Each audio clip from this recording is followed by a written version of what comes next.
In the latest pod news, iHeartRadio has announced the first podcast awards, says The Hollywood Reporter.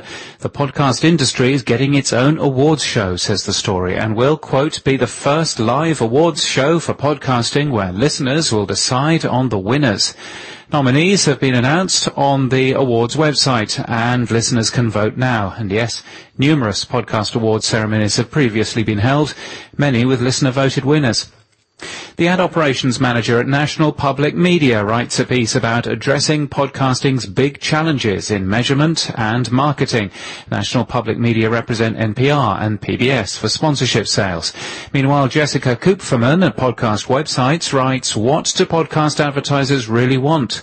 Honest answers from podcast media buyers.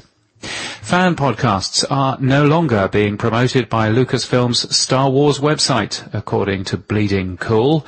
Dell have joined the growing ranks of companies who have an employee podcast.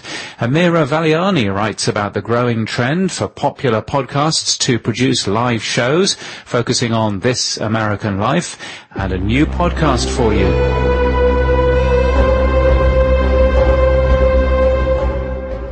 Video Palace is a Shudder original podcast. From AMC Network's Shudder, it's their first original podcast series, The Chilling Thrill Ride, Video Palace, from the makers of the Blair Witch Project.